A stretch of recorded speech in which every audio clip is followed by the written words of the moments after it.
Morning mga kabady. Ngayon pupuntahan natin yung mga naghahagot ng abaka. Tara, let's.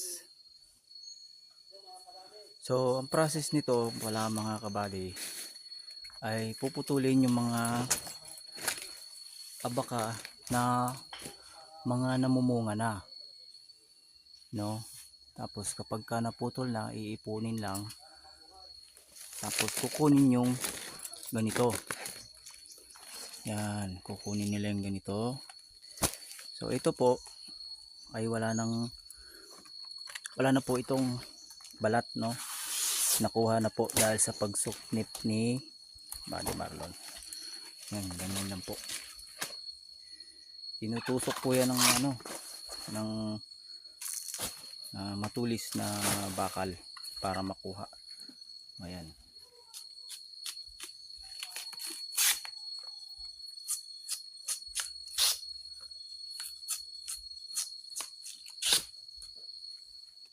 Tapos biglang hihilahin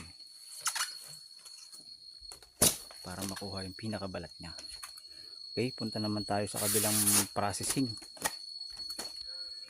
At kapag natapos naman po yung pagsusuknip, ito na po. Gagawin na natin hibla mga kabady. Yan, hibla pala ang tawag dyan sa ganyan. Yan mga kabady. Kasi dito tayo lumaki mga kabady. So yan ang kinalakhang buhay ni Buddy. Mga ilang taon na nung huli kang 5 taon na siguro mga kabady. 5 taon. So medyo nanibago na siya, pero yan po talaga. Hibla. Yan. Mahirap ang buhay dito mga kabady. Kaya kailangan natin magagot.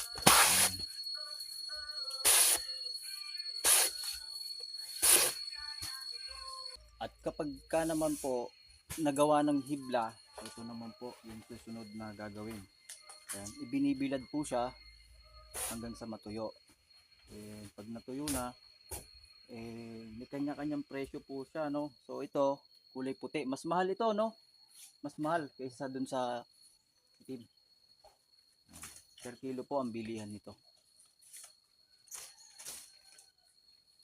Ito basa pa dahil bagong hibla pa lang. Ito naman po yung itim na hibla, no? Iba din po ang presyo nito dun sa pinakita ko kung una na puti. So, ito medyo tuyo-tuyo na, no? Pag natuyo ito, diretso na to sa bentahan. Pero ipunin muna nila para dumami. Mas marami, mas mabigat ang kilo. Ayan, ito po yung kanilang baon. Dito sa bukid, meron silang saging ng unggoy at meron silang hito. Ayan, ito po. Hito.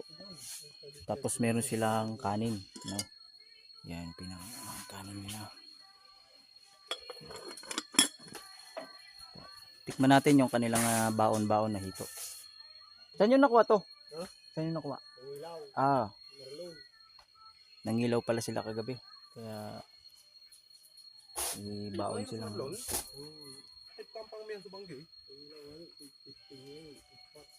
Hito.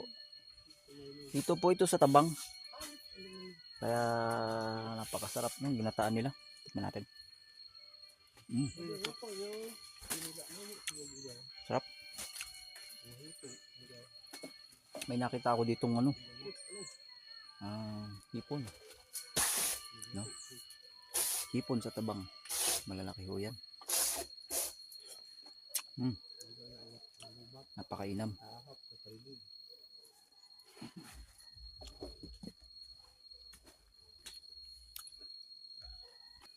Wala siyang nakasili din na ayok.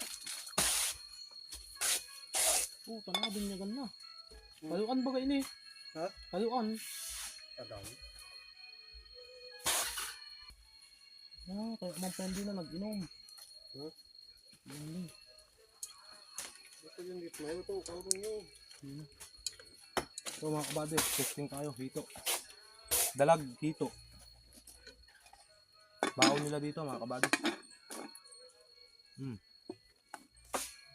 Sarap mga kabady. binataan. Hito, dalag.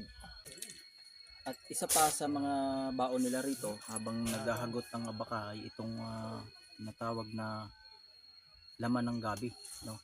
Ito po ay kadalasang ginagamit kung meron kang nilagang baboy. Yan. Pabalatan po natin para makita niyo yung kanyang laman.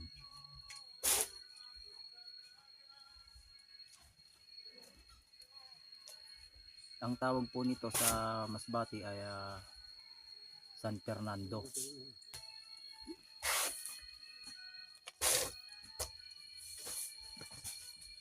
Ilaw ang pagkalubog. Stop.